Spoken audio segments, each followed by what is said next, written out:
Hello everyone, welcome to engineers education point. इस वीडियो में हम लोग हेनरी फ्यूएल के द्वारा जो 14 प्रिंसिपल ऑफ मैनेजमेंट दिया गया था उसको हम लोग देखेंगे। कितना प्रिंसिपल दिए थे ये? 14 प्रिंसिपल दिए थे। 14 जो है प्रिंसिपल ऑफ मैनेजमेंट दिए थे। किनके द्वारा दिया गया था? हेनरी फ्यूएल के द्वारा। सभी को हम लोग वन बाय वन करके देखेंगे। बहुत ही इंपॉर्टेंट है मैनेजमेंट में। इनके द्वारा जो 14 प्रिंसिपल दिया गया था वो बहुत ही इंपॉर्टेंट है। पहला जो इनके द्वारा प्रिंसिपल दिया गया है वो कौन सा है? Division of work. वर्क को क्या करना है? डिवाइड कर देना है। क्वालिफिकेशन के हिसाब से, एबिलिटी के हिसाब से, पर्सन टू पर्सन क्या करना है? वर्क को डिवाइड कर देना है, जिससे क्या होगा, किसी एक वर्कर पे ओवरलोड ना हो। तो कह रहा है, देखिए यहां पे पहला जो इनका प्रिंसिपल कौन सा है? Division of work. क्या कह रहा है? अकॉर्डिंग टू दिस प्रिंसिपल, इस प्रिंसिपल के according the whole work must be divided into a small task. जो होल वर्क है, पूरा वर्क है, उसको क्या करते हैं? ए स्मॉल टास्क में हम लोग इसको डिवाइड कर लेते हैं, और यूनिट्स, टास्क और यूनिट में हम लोग डिवाइड कर लेते हैं। And instead of assigning the whole work to one person, one task or unit of work should be assigned to one person according to the ability, qualification and experience of the person। Henry fuel कह रहे हैं इस principle के according जो पूरे task है या unit है उसको हम लोग क्या करते हैं? डिवाइड करके टास्क को बांट देते हैं प्रत्येक पर्सन के पास, उसके एबिलिटी के हिसाब से, क्या उसका क्षमता है काम करने का, कार्यशैली क्या है, क्वालिफिकेशन क्या है, और उस इंसान का एक्सपीरियंस क्या है। उस बेसिस पे हम लोग क्या करते हैं? वर्क को डिवाइड कर देते हैं, या पर्सन टू पर्सन भी डिवाइड कर सकते हैं, या ग्रुप में डिवाइड कर सकते हैं। जैसे कॉलेज में ही देखिए, तो कॉलेज में क्या होता है? डिपार्टमेंट वाइज डिवाइड कर दिया जाता है। Civil department, electronics department, electrical department, mechanical department. तो डिपार्टमेंट वाइज डिवाइड करके फिर क्या है? काम को असाइन किया जाता है। तो वहां पे क्या है? डिवीजन ऑफ वर्क है। फिर आपको देखिएगा एक डिपार्टमेंट में 5 फैकल्टी है, तो पांचों को अलग अलग काम दिया जाता है। आप इस चीज को देखिए, तो आप इस चीज को देखिए। इस तरह से क्या होता है? वर्क का डिवीजन हो जाता है और एक आदमी ओवरलोडेड नहीं रहता है, सबको इक्वल वर्क प्रोवाइड किया जाता है। इसी में कह रहा है, एग्जाम्पल के तौर पे ले लीजिए, जैसे कि बैंक में देखते हैं, तो बैंक में क्या है? डिफरेंट सारा जो एम्प्लॉय होते हैं उनका डिफरेंट काम होता है। कोई कैश देते हैं, कोई नगद जो है कैश जमा लेते हैं, कोई लोन प्रोवाइड करता है, तो कोई पासबुक का प्रिंट करता है। तो इस तरह से डिफरेंट सारा काम है। कह रहा है, in bank one person is receiving cash. एक आदमी जो है, एक एम्प्लॉय जो है कैश को रिसीव करता है। वन इज गिविंग कैश, एक क्या करता है? निकासी करता है, जो कैश है उसको निकासी करता है। One is making entry in passbook, एक जो है पासबुक पे एंट्री करता है। वन इज गिविंग लोन, एक क्या करता है? लोन देता है। इस तरह से क्या है? डिवीजन ऑफ वर्क है। वर्क को डिवाइड कर दिया गया है। So work is divided and bank operate efficiently. और इस तरह से क्या किया जाता है? वर्क को डिवाइड कर दिया जाता है, और इससे क्या होता है? बैंक जो है आसानी से और इफिशिएंटली, अच्छे तरीका से, अच्छे गुणवत्ता के साथ काम करता है। तो डिवीजन ऑफ वर्क ये इनका पहला प्रिंसिपल था हेनरी फ्यूएल का। सेकेंड जो प्रिंसिपल इनका है वो ऑथोरिटी एंड रिस्पॉन्सिबिलिटी है। ऑथोरिटी मीन्स पावर, और रिस्पॉन्सिबिलिटी मीन्स जो काम आपको दिया गया है उसके प्रति आप जिम्मेवार कितना है, उतने पर उसके प्रति आप सजग कितना है। तो ऑथोरिटी क्या कर रहा है? Authority means power to take decision. Authority क्या है? कोई डिसीजन लेने का पावर जो है आप में, उसी को ऑथोरिटी बोला जाता है। तो देखते हैं खास करके ऑथोरिटी जो होता है वो टॉप लेवल से लोअर लेवल की ओर घटता है। जैसे टॉप लेवल के जो मैनेजमेंट होते हैं उनके पास ज्यादा ऑथोरिटी होता है डिसीजन लेने का, वही जो लोअर लेवल के मैनेजमेंट होते हैं उनमें ऑथोरिटी क्या होता है, कम होता है। Responsibility means obligation to complete job assigned on time. Responsibility क्या है, जिसको हम लोग दायित्व बोलते हैं हिंदी में, दायित्व, आपका दायित्व होना चाहिए, जो काम आपको असाइन किया गया है वो काम जो है टाइम पे होना चाहिए, टाइम पे वो काम जो है कंप्लीट होना चाहिए, रिस्पॉन्सिबिलिटी। तो ऑथोरिटी और रिस्पॉन्सिबिलिटी दोनों क्या है, एक दूसरे से कंबाइंड वर्क है। ऑथोरिटी आपके पास होगा तो फिर आप क्या कर सकते हैं, कोई भी डिसीजन ले सकते हैं, रिस्पॉन्सिबल उस चीज के लिए हो सकते हैं, आपके पास रिस्पॉन्सिबिलिटी भी आएगा। जैसे घर के जो मुखिया होते हैं, जो घर के मुखिया होते हैं उनके पास सबसे ज्यादा रिस्पॉन्सिबिलिटी होता है, दायित्व होता है उनके पास, क्योंकि उनके पास क्या है, ऑथोरिटी भी सबसे ज्यादा होता है, किसी चीज को लिए वो एक्शन लेने के लिए वो पावर उनके पास होता है, और साथ ही साथ क्या है, दायित्व भी होता है, पूरे परिवार को मैनेज करके चलना है, वो बेटा हो, भाई हो, पत्नी हो, फिर और भी जो मेंबर होते हैं सबको वो लेके चलते हैं। तो रिस्पॉन्सिबिलिटी भी उनके पास होता है और ऑथोरिटी भी होता है, पावर भी होता है। तो दोनों चीज क्या है, कंबाइंड है एक तरह से। अगर आपके पास रिस्पॉन्सिबिलिटी बढ़ा दिया जाए और ऑथोरिटी नहीं हो तो फिर भी ये क्या होगा, अनबैलेंस्ड हो जाएगा। अगर आपके पास ऑथोरिटी आ जाएगा लेकिन रिस्पॉन्सिबिलिटी नहीं है तो क्या हो जाएगा, आप केयरलेस हो जाएंगे, और फिर जो है आप में दायित्व नहीं रहेगा, तो फिर आप क्या होगा, आपका एक तरह से रिस्पॉन्सिबिलिटी नहीं रहेगा, तो फिर आप अच्छे तरीके से काम नहीं कर सकते हैं। तो अगर आपके पास ऑथोरिटी है तो रिस्पॉन्सिबिलिटी भी होना चाहिए, और रिस्पॉन्सिबिलिटी है तो फिर ऑथोरिटी भी होना चाहिए डिसीजन लेने का। कह रहा है अकॉर्डिंग टू दिस प्रिंसिपल, इस प्रिंसिपल के, ऑथोरिटी एंड रिस्पॉन्सिबिलिटी प्रिंसिपल के according, there must be balance और parity between the authority and responsibility. Responsibility और ऑथोरिटी के बीच में क्या होना चाहिए, बैलेंस होना चाहिए, जिससे क्या होगा, अच्छे से काम हो सके। तो ये इनका सेकेंड प्रिंसिपल था मैनेजमेंट का, हेनरी फुएल साहब का, ऑथोरिटी एंड रिस्पॉन्सिबिलिटी। इसी तरह से हम लोग 14 प्रिंसिपल को देखेंगे।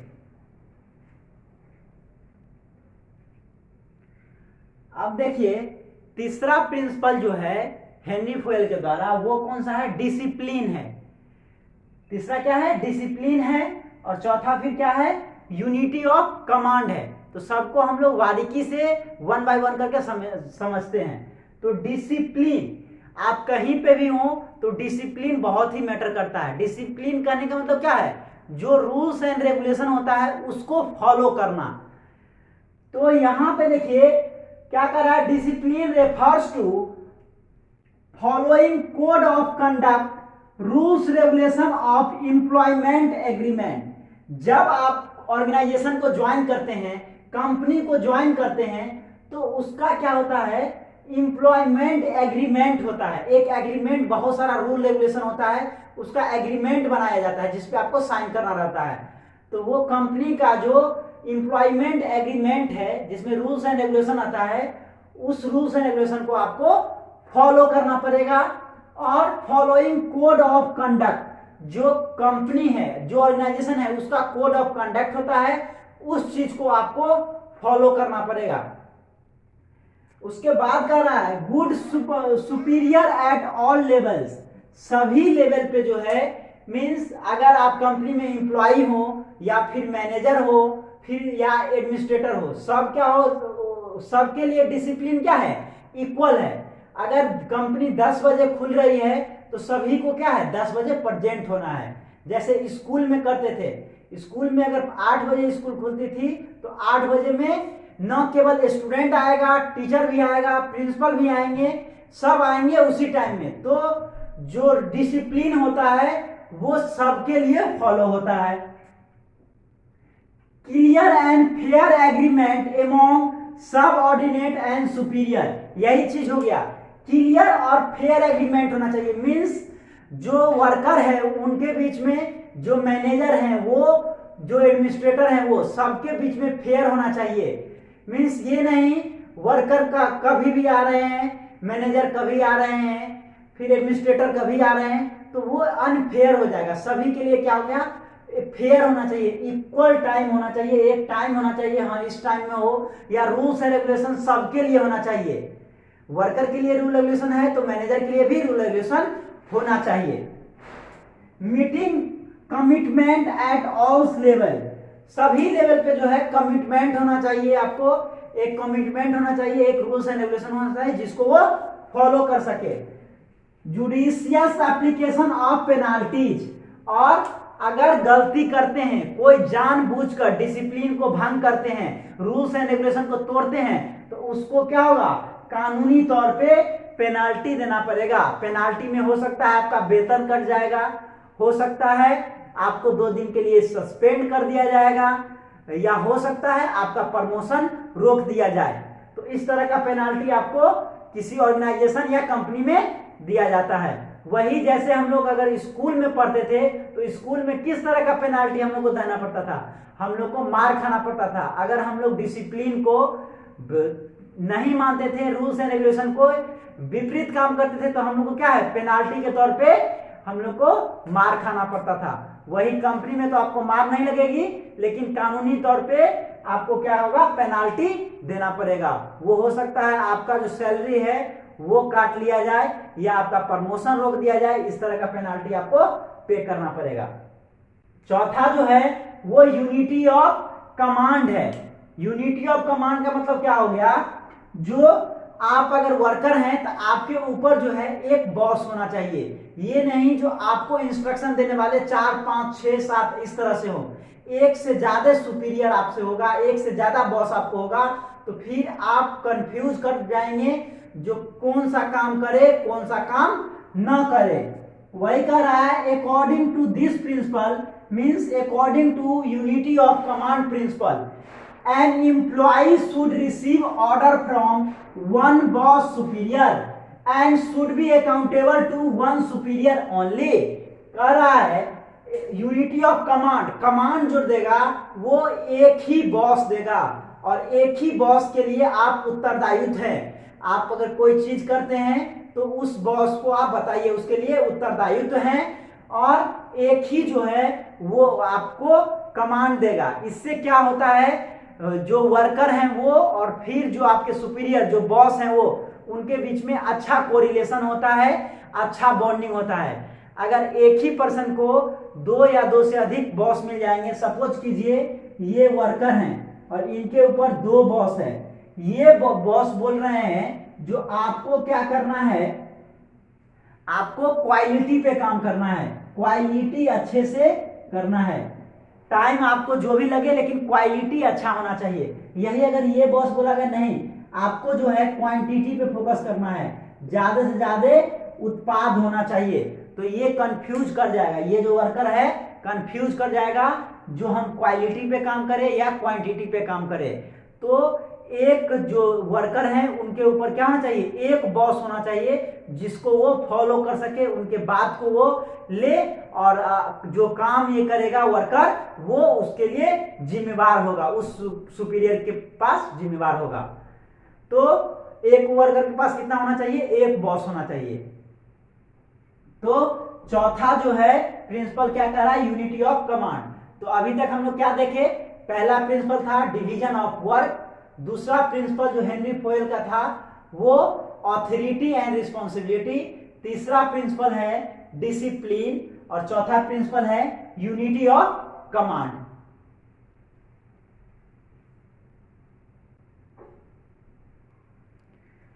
पांचवा जो प्रिंसिपल है वो यूनिटी ऑफ डायरेक्शन है। यूनिटी ऑफ डायरेक्शन का मतलब होना चाहिए है, जो कोई भी ऑर्गेनाइजेशन में जो मेंबर जो एम्प्लॉय काम कर रहे हैं उनका एक ही लक्ष्य होना चाहिए।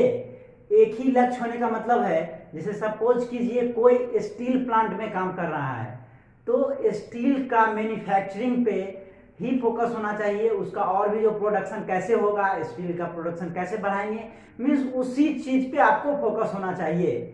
अगर कोई ऑर्गेनाइजेशन है, सपोज कीजिए फर्टिलाइजर का है, तो उसका केंद्र क्या होना चाहिए, अगर यूरिया की कोई कंपनी है जैसे कि NFL है, नेशनल फर्टिलाइजर लिमिटेड, तो अगर यूरिया कोई कंपनी बना रही है तो उसका ध्यान कहाँ होना चाहिए, यूरिया जो बन रहा है उसी चीज पे होना चाहिए, एक ही लक्ष्य होना चाहिए। ये नहीं जो इंडिविजुअल का लक्ष्य अलग है उसका लक्ष्य अलग है, सभी इंप्लॉय का, सभी मेंबर का, सभी का एक लक्ष्य क्या होना चाहिए, अल्टीमेटली एक ही लक्ष्य होना चाहिए। कह रहा है यूनिटी ऑफ डायरेक्शन में क्या कह रहा है, according to this principle one unit means one plan. अगर एक यूनिट है, एक ऑर्गेनाइजेशन है तो उसका एक लक्ष्य होना चाहिए, एक ही प्लान होना चाहिए। That is the effort of all members and employees of organisation must be directed towards one direction, that is the achievement of common goal. कह रहा है इस principle unity of direction principle के अकॉर्डिंग एक यूनिट, अगर एक ऑर्गेनाइजेशन है तो उसका एक ही प्लान होना चाहिए, एक ही लक्ष्य होना चाहिए। जितने भी मेंबर काम कर रहे हैं, जितना भी एम्प्लॉय है ऑर्गेनाइजेशन का, must be directed towards one direction, एक ही डायरेक्शन में काम होना चाहिए। जिस चीज की ऑर्गेनाइजेशन है, जिस चीज की कंपनी है, अगर आप कॉलेज में हैं तो कॉलेज में क्या होना चाहिए, अगर कॉलेज में है तो पढ़ाई की सबसे बड़ा प्राथमिकता होना चाहिए, जो हाँ बच्चे की पढ़ाई हो। तो टीचर का भी वही लक्ष्य है जो बच्चे को पढ़ाना, प्रिंसिपल का भी वही लक्ष्य है बच्चे को पढ़ाना, जो नॉन टीचिंग स्टाफ है उनका भी अल्टीमेटली यही है जो पढ़ाई में वो मदद करेंगे। तो जितने भी मेंबर है सबका क्या लक्ष्य है, पढ़ाई हो, बच्चे का पढ़ाई हो, जिस सेमेस्टर के बच्चे हैं उनका पढ़ाई हो। तो किसी भी कंपनी में जाते हैं तो किस चीज की कंपनी है, किस चीज का मैन्युफैक्चरिंग कर रहा है, या जो भी कंपनी का ये है लक्ष्य है उसी पे काम करेगा। जितना भी एम्प्लॉय होगा, जितना भी मेंबर होंगे कंपनी के, उनका एक ही लक्ष्य होना चाहिए ultimately. Direction that is achievement of common गोल, सभी मेंबर का कॉमन एक ही लक्ष्य होना चाहिए, एक ही गोल होना चाहिए और उसी पे वो फोकस करें। 6 जो है वो emphasis on subordination of personal interest to general और कॉमन इंटरेस्ट। कह रहा है इसमें पर्सनल इंटरेस्ट नहीं होना चाहिए। सपोज कीजिए कोई एम्प्लॉय है, उसका पर्सनल इंटरेस्ट जो है किसी और चीज में है, तो उसका फोकस पर्सनली नहीं होना चाहिए, कॉमन गोल की तरफ होना चाहिए और कॉमन इंटरेस्ट होना चाहिए। जो कंपनी के लिए एक गोल होता है उस पे आपका इंटरेस्ट होना चाहिए, वहां पे पर्सनल इंटरेस्ट आपका नहीं चलेगा। कह रहा है it means that the common interest of the organisation must be given more importance than the interest of the individual. कह रहा है जो कॉमन इंटरेस्ट जो है ऑर्गेनाइजेशन का वो जो है ज्यादा इंपोर्टेंट है, ना कि आपका जो पर्सनल इंपोर्टेंस है वो वहां पे इंपोर्टेंट है। अगर आप किसी ऑर्गेनाइजेशन में काम कर रहे हैं तो आपका जो है इंटरेस्ट, अगर आप इंडिविजुअल हैं तो आपका इंटरेस्ट से मतलब ज्यादा नहीं है वहां पे इंटरेस्ट है जो कंपनी का क्या लक्ष्य है, कंपनी का क्या गोल है, ठीक है, उस पे काम करना। तो वो चीज बोल रहा है कॉमन गोल होना चाहिए, कॉमन जो है इंटरेस्ट होना चाहिए, सबका इंटरेस्ट उस चीज पे होना चाहिए। 7 है रिन्यूमरेशन ऑफ पर्संस। रिन्यूमरेशन का मतलब क्या हो गया, रिम्यूनरेशन मींस सैलरी। सैलरी, कोई भी कंपनी में कोई भी एम्प्लॉय काम करता है तो वो क्या करता है, पैसे के लिए ही काम करता है। तो जब आप किसी कंपनी में काम करते हैं, किसी ऑर्गेनाइजेशन में काम करते हैं, आपके लाइक पैसा आपको नहीं मिलेगा, आप अनसेटिस्फाइड होंगे, सेटिस्फैक्शन आपको नहीं मिल रहा है, तो फिर आप अच्छे से इफोर्ट नहीं लगा पाएंगे। तो जो रिन्यूमरेशन है एम्प्लॉय का वो भी एक बहुत बड़ा मैटर करता है, सैलरी। कह रहा है अकॉर्डिंग टू दिस प्रिंसिपल, इस प्रिंसिपल के according employees in the organisation must be paid fairly और adequate to give them maximum satisfaction. जो एम्प्लॉय काम कर रहे हैं ऑर्गेनाइजेशन में, कंपनी में काम कर रहे हैं, उनको जो है सैलरी जो है वो फेयर सैलरी मिलना चाहिए, न बहुत कम मिलना चाहिए, न बहुत ज्यादा मिलना चाहिए। बहुत ज्यादा सैलरी दीजिएगा तो आपके लिए लॉस है, ऑर्गेनाइजेशन क्या हो जाएगा, ऑर्गेनाइजेशन दिवालिया हो सकता है। या फिर आप बहुत कम सैलरी देंगे तो एम्प्लॉय क्या होगा, अनसेटिस्फाइड हो जाएगा और वो मन लगा के काम नहीं करेगा, वो इफोर्ट उतना नहीं लगा पाएगा जितना इफोर्ट उसको लगाना चाहिए। तो मैक्सिमम सेटिस्फेक्शन मींस अगर इंप्लॉय सेटिस्फाई है ऑर्गेनाइजेशन से तो वो अच्छे से काम करेगा, अपना बेस्ट देने का कोशिश करेगा। The employees should be paid fair wages and salaries which would give at least a reasonable standard of living.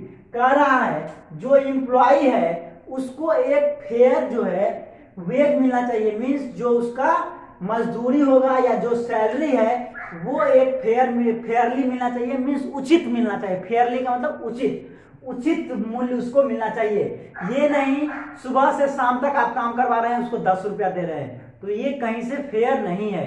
अगर वो कोई काम कर रहा है, ज्यादा मेहनत कर रहा है तो उसको ज्यादा पैसा मिलना चाहिए।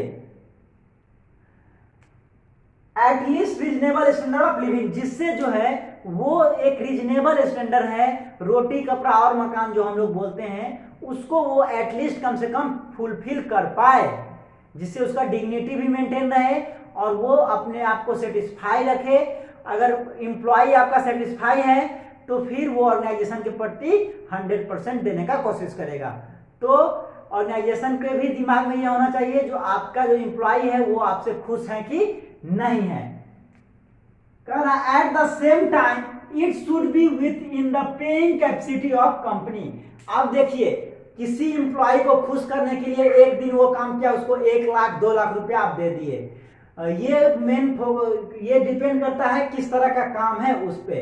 तो अगर नॉर्मल काम है, कोई फिजिकल वर्क बोला तो उसको एक दिन में आप 1 लाख रुपया नहीं दे सकते हैं आप उसको खुश करने के लिए। तो जो फेयरली जो उचित उसका ये होगा, सैलरी होगा या उसका मजदूरी होगा वो आप पे कीजिए। और आपको कंपनी का भी देखना है, जो कंपनी का क्या कैपिटल, क्या इन्वेस्टमेंट है, कंपनी कितना पे कर सकता है एम्प्लॉय को, ये भी मैटर करता है। क्योंकि आप बहुत ज्यादा अगर पे कर रहे हैं तो फिर वो भी अनबाइलेंस हो जाएगा, वहां पे कंपनी का दिवालिया होने का चांस रहेगा। तो दोनों चीज, एम्प्लॉय और कंपनी दोनों चीज को देखा जाता है और एम्प्लॉय को आपको खुश करके रखना है। तो ये भी एक प्रिंसिपल है जो कि हम लोग हेनरी फुएल के द्वारा जो दिया गया है उसमें हम लोग देख रहे हैं। चलिए 8वां जो प्रिंसिपल है वो सेंट्रलाइजेशन एंड डिसेंट्रलाइजेशन है। सेंट्रलाइजेशन का मतलब हो गया पावर का या अथॉरिटी बोलिए उसका सेंटर टॉप लेवल पे, और डिसेंट्रलाइजेशन में हुआ मींस जो लोअर लेवल के अधिकारी हैं या लोअर लेवल के जो मैनेजमेंट संभाल रहे हैं वो सब के पास भी राइट होना। तो कह रहा है centralization refers to concentration of authority और power in few hands at the top level. Centralization क्या है? ये सेंट्रलाइजेशन क्या है? कंसंट्रेशन ऑफ अथॉरिटी और पावर है। पावर का कंसंट्रेशन है in few hands at the top level. Top level का जो अधिकारी होते हैं जैसे कि एडमिनिस्ट्रेटर है, एडमिनिस्ट्रेटर या टॉप लेवल का जो मैनेजमेंट है उनके हाथ में पावर होता है। तो वो क्या हो गया? सेंट्रलाइजेशन हो गया। पावर जो है टॉप लेवल का जो अधिकारी हैं या टॉप लेवल के जो मैनेजमेंट हैं जैसे कि चीफ एग्जीक्यूटिव ऑफिसर या फिर इस तरह का chief financial officer, general manager, ये लोग क्या है टॉप लेवल के मैनेजमेंट में आते हैं। या फिर अथॉरिटी हाई लेवल का एडमिनिस्ट्रेटर हो तो ये क्या हो गया? उसके हाथ में जो पावर रहेगा उसको हम लोग सेंट्रलाइजेशन बोलते हैं। वही डिसेंट्रलाइजेशन क्या होता है? Decentralisation means evenly distribution of power at every level of management.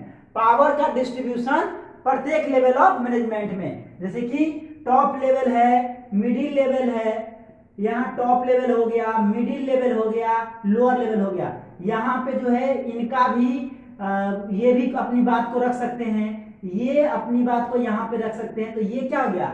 Decentralisation हो गया। मींस जो लोअर लेवल के मैनेजमेंट संभाल रहे हैं, जो लोअर लेवल के मैनेजर हैं वो भी मिडिल लेवल वाले को सुझाव अपना दे सकते हैं और मिडिल लेवल के जो हैं वो अपर लेवल को। तो ये डिसेंट्रलाइजेशन होगा। और वही जो टॉप लेवल के मैनेजमेंट हैं ये केवल पावर अपने हाथ में रखते हैं और ये केवल ऑर्डर देते हैं। तो ये हो गया सेंट्रलाइजेशन। मींस पावर का इकट्ठा करना सेंट्रलाइजेशन और पावर को डिस्ट्रीब्यूट करना डिसेंट्रलाइजेशन। तो देखिए हेनरी फ्यूएल साहब का कहना है किसी भी ऑर्गेनाइजेशन में वो ना तो फुल्ली सेंट्रलाइज हो ना फुल्ली डिसेंट्रलाइज हो।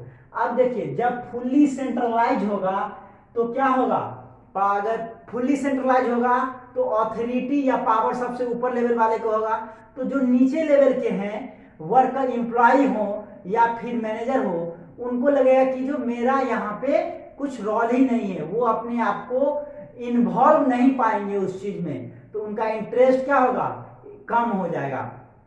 वही अगर फुल्ली डिसेंट्रलाइज हो जाए मींस एक वर्कर भी जो है वो सजेशन दे रहा है टॉप लेवल अधिकारी को, एक जो है मैनेजर भी जो है वो सजेशन दे रहा है, तो सब जिसके पास स्किल नहीं है वो भी सजेस्ट करना चालू कर देंगे, जिनके पास वो आइडिया उस तरह का नहीं है वो भी उस चीज को डिसेंट्रलाइजेशन, अगर पूरी फुली तरह से डिसेंट्रलाइजेशन होगा तो वो भी अपना अनर्गल बातें जो है वो बोलना शुरू कर देंगे। तो ना फुल्ली सेंट्रलाइज होना चाहिए ना फुल्ली डिसेंट्रलाइज होना चाहिए। वही कर रहे हैं फ्यूएल साहब, according to Fayol a company must not be completely centralise, completely centralise नहीं होना चाहिए और कंप्लीटली डिसेंट्रलाइज भी नहीं होना चाहिए, but there must be combination of both, दोनों का कॉम्बिनेशन होना चाहिए।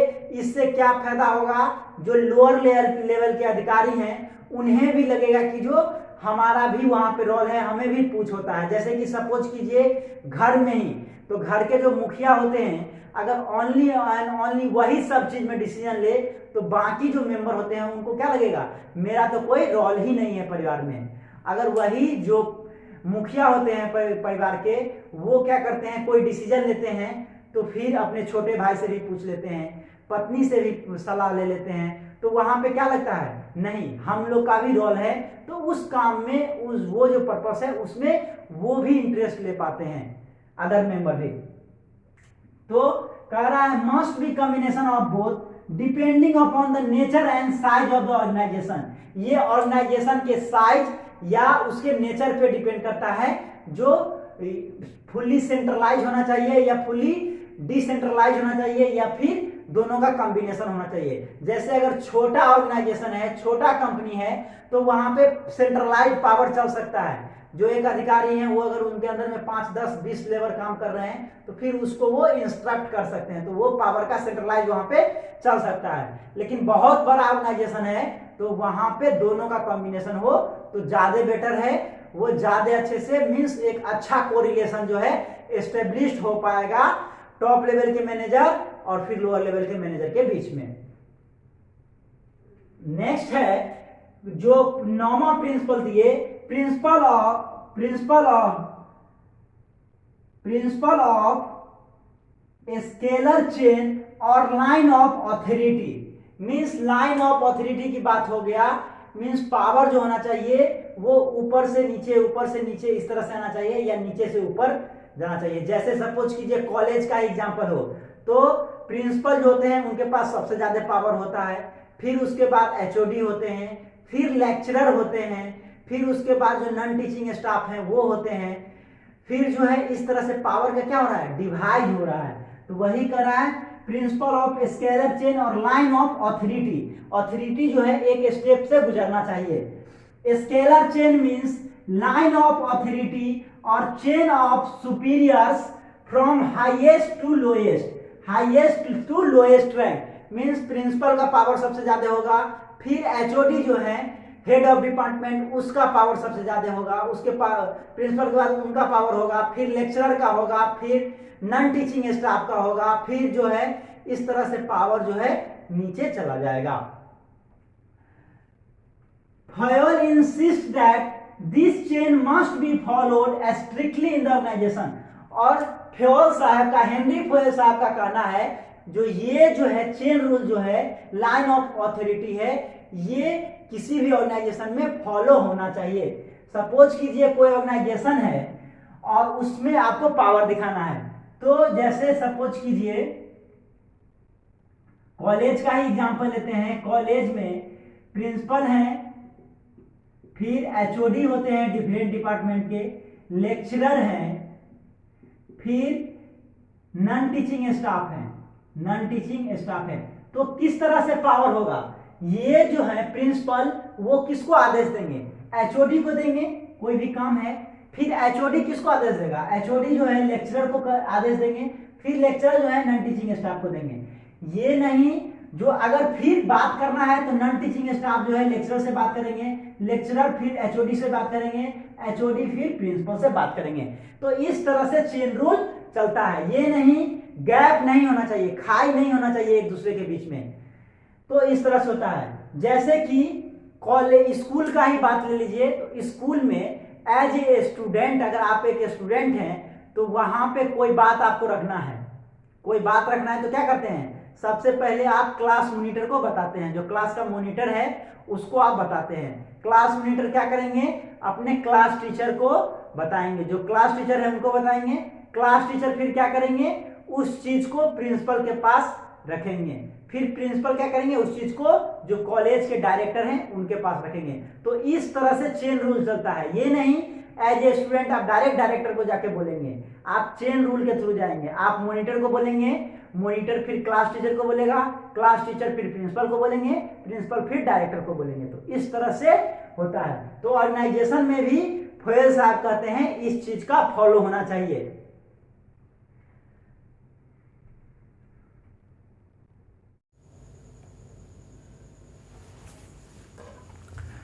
दसवां जो प्रिंसिपल है वो प्रिंसिपल ऑफ ऑर्डर है। यहाँ पे प्रिंसिपल ऑफ ऑर्डर का मतलब क्या है, यहाँ पे कोई कमांड से रिलेटेड नहीं है। यहाँ प्रिंसिपल ऑफ ऑर्डर का मतलब हो गया जो मैन और मटेरियल है उसको एक जगह पे, एक फिक्स जगह पे ऑर्गेनाइजेशन में रखना।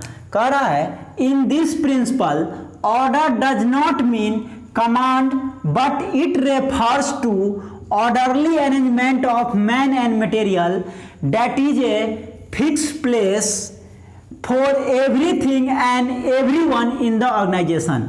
कह रहा है यहाँ पे जो ऑर्डर है, ऑर्डर का मतलब हो गया orderly arrangement of man and material. जो वहाँ पे एम्प्लॉय काम कर रहे हैं या जो रॉ मटेरियल है उसको क्या करना है, एक फिक्स जगह पे रखना है। अगर एम्प्लॉय हैं तो उनके लिए एक फिक्स प्लेस होना चाहिए या फिक्स एक केबिन होना चाहिए उनके लिए, और जो मटेरियल है वो एक फिक्स जगह पे होना चाहिए जो सभी को पता होना चाहिए। और इससे क्या होगा, टाइम और एनर्जी का सेविंग होगा। फ्यूल साहब कहते हैं Fayol insist that there must be a fixed place to keep every material and thing used in the organization and fixed place or seat or cabin for every employee in the organization so that no time and energy is wasted in search of any material or any person। कह रहा है fuel साहब का कहना है जो organisation में जो भी मटेरियल हो उसके लिए क्या होना चाहिए, एक फिक्स जगह होना चाहिए, या जो एम्प्लॉय काम कर रहे हैं उनके लिए भी एक फिक्स प्लेस होना चाहिए, एक फिक्स सीट होना चाहिए या एक फिक्स केबिन होना चाहिए।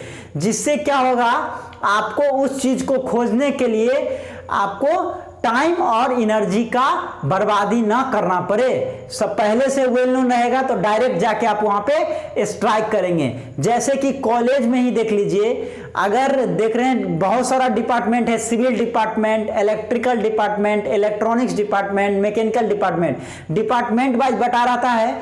फिर आप देखते हैं 4th सेमेस्टर का क्लास रूम नंबर 1 में होगा, 6th सेमेस्टर का क्लास रूम नंबर 2 में होगा। तो इससे क्या होता है, स्टूडेंट जो है डायरेक्ट रूम नंबर 1 में जाके बैठ जाते हैं, रूम नंबर 2 में जाके बैठ जाते हैं। जब टीचर पढ़ाने आते हैं तो डायरेक्ट वो, अगर 4th सेमेस्टर को पढ़ाना है तो जो रूम अलॉट है उस रूम में जाके डायरेक्ट वो डिलीवर करते हैं। उससे क्या होता है, टाइम और एनर्जी की बचत होता है। तो वही चीज फ्यूल साहब बोलते हैं जो एक ऑर्गेनाइजेशन में भी ये चीज होना चाहिए। नेक्स्ट है principle of equity. Equity means समानता, मीन्स आप जो है रिलेशन जो है अच्छा होना चाहिए, मीन्स प्यार की भाषा। अगर अच्छा को रिलेशन रहेगा, मीन्स आप अच्छे से बात करते हैं, काइंडनेस है, तो फिर एम्प्लॉय क्या होगा, उस ऑर्गेनाइजेशन के प्रति डेडिकेटेड रहेगा।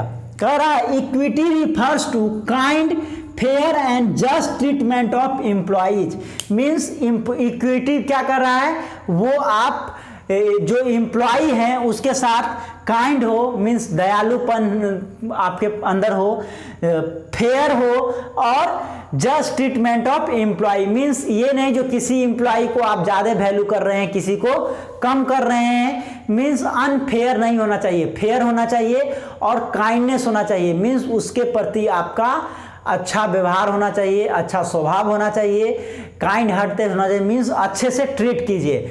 अगर अच्छे से आप एम्प्लॉय को ट्रीट कर रहे हैं तो फिर क्या होगा, वो एम्प्लॉय ऑर्गेनाइजेशन को उतना ही बेस्ट तरीका से, उतना ही अच्छे से वो देगा।